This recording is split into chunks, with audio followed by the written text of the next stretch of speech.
everyone wants to know, is the Johnson & Johnson vaccine as safe and reliable as the Pfizer and Moderna vaccine? The FBI is going to be jumping in on this investigation, specifically looking into the motive. She actually called, quote, a little sad that so many mayors have so much experience to offer and to help the city of Dayton as they recover. Some competitions even have a freestyle category where contestants basically create a work of art in their mustaches or beards. Thank goodness this was a fake 13-year-old girl, but what if it was a real 13-year-old girl? What are the psychological consequences of a child being spoken to like that? I was comfortable with death and dying. How did you do that? Why did you even sign up and say, yes, this is a job I'm going to do? Mayor Bill de Blasio saying moderates will not win this election. The Steigers are also calling for action to get the informed consent process changed to list who is actually doing the surgery. How would you describe quarantine, and what was the hardest part? Getting motivated and staying motivated is already hard enough, but don't fret, I'm here for you. I've looked and scoured across the internet to find some great products. More protesters arrested overnight in Louisville, Kentucky, as they continue to express their outrage, saying they are getting locked up for breaking curfew, while none of the officers involved in Breonna Taylor's death are being charged directly in her killing. I'm talking about none other than nude yoga. And while you're probably thinking this is only some kind of experience you can get at a nudist retreat, oh no. This is my little foster boy. This is Ranger. And Taylor, let's talk more about what Biden is planning to do his first few days in office. I spoke with two women who both say they tested positive for COVID twice, and I'm not talking about back-to-back tests. I'm talking about diagnoses that happened months apart from each other. Margaret Matula is 63 years old and lives in Virginia. Rachel Burnett is 43 and lives in New York. Both of them say they've tested positive for COVID twice, though their journeys to those diagnoses were very different. Margaret's first positive test came in July. I was going to have a surgery on my foot, and they, of course, tested you for COVID, and it came back positive, and I had absolutely no symptoms. Fast forward to December. I had a low-grade fever. I have chronic pain, and the chronic pain was like magnified times 10. As for Rachel, she says she's been battling a very long list of severe symptoms and multiple hospitalizations since her first exposure in March. Twice, I thought I was going to die. My first hospitalization, when they called the critical care team and the ventilator came in, I thought I was going to die. She tested positive the second time after Christmas, after a family gathering. The total positive from this family outing is at 20. So we are living proof that small gatherings are why COVID is on the rise. Dr. Ian Gonsenhauser with Ohio State University's Wexner Medical Center says while getting COVID twice is rare, he expects those cases to continue to rise, especially with new COVID variants being detected. I think the most important question right now is how widespread is it already here in the United States? There's a lot of us out there that will tell you that they would give anything back to try to not be COVID positive. Rachel and Margaret both say to treat everyone who lives outside your home like they are COVID positive. And yes, that means even your friends and family. Both women say they don't know if or when they will ever feel completely back to normal. For Spectrum News, I'm Lindsay Oliver. An Ohio family is issuing a warning about a routine practice at teaching hospitals, which they say completely violated their trust. It's called a ghost surgery.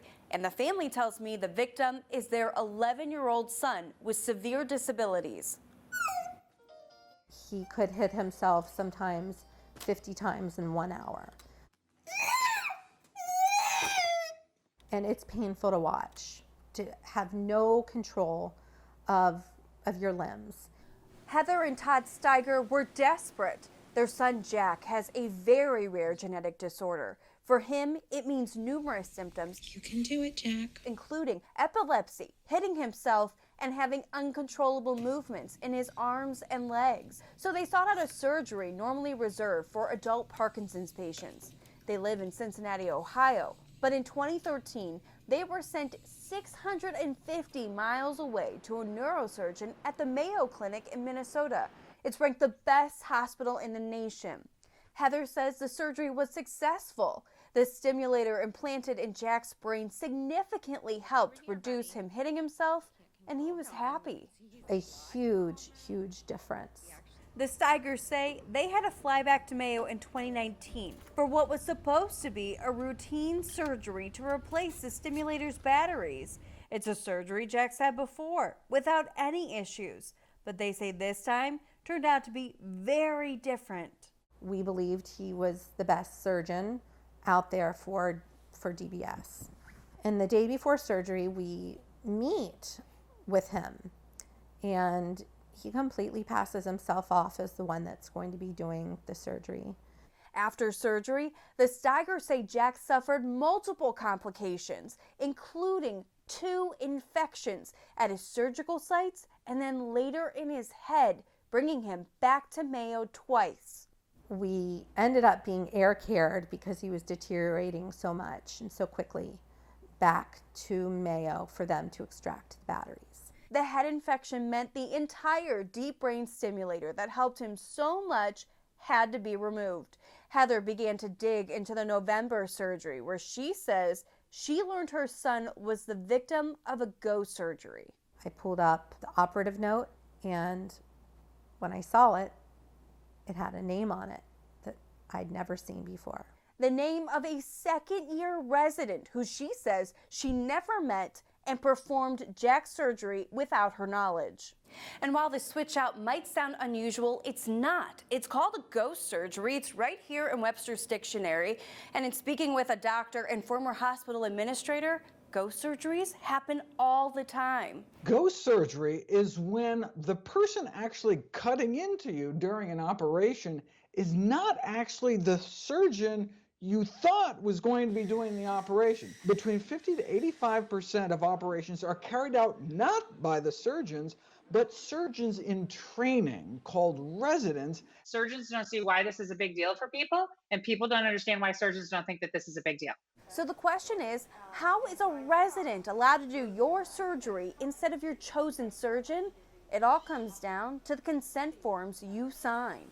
The line would be something like, I give permission for, residents to participate in the operation, or something like that. The supervising physician, also known as the attending, is the only name required to be given to patients. The attendings are required to supervise a resident only during the critical part of the surgery.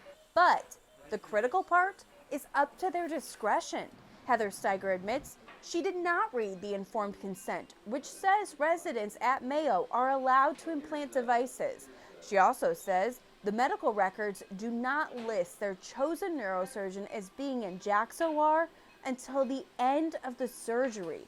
So they believe the attending was not there to supervise the resident during most of the surgery, and that is why they believe their son had such severe complications. Mayo says, being a teaching hospital, they operate under a team model to ensure residents learn from some of the best surgeons in the country, and hands-on experience is how they learn. The Mayo Clinic and Jack's neurosurgeon denied repeated requests for an on-camera interview. Mayo did issue a statement which reads in part, quote, "We recognize that the family has been faced with many challenges and empathize with their situation. Nonetheless, we strongly dispute the allegations against Mayo Clinic and have significant evidence to support our position." The statement goes on to say, the family has indicated multiple times that they will not allow us to talk about this situation publicly.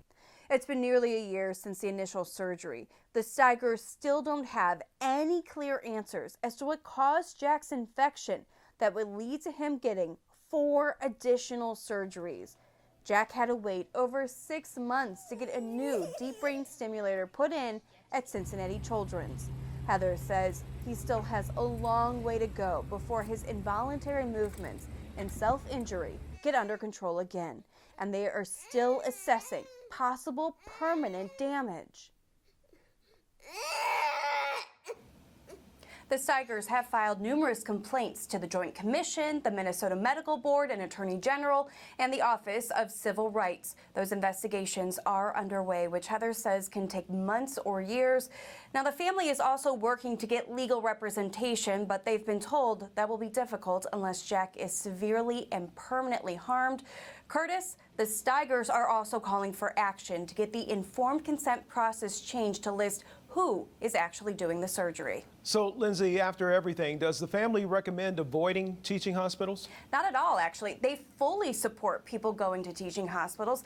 They just want the process to be a little bit more transparent. And all the patient advocates and doctors I spoke with for this story all say teaching hospitals have some of the best doctors in the country. How can people protect themselves, Lindsay, from a ghost surgery? Great question. So first of all, ask a lot of questions. Ask who is actually doing the surgery. Will the attending surgeon be leaving at any point? And you also have the right to ask for residents to not participate or even enter your OR. Repeat any of your requests time and time again, and be sure to get everything you both agree to in writing. Interesting story. Lindsay Oliver, thank you.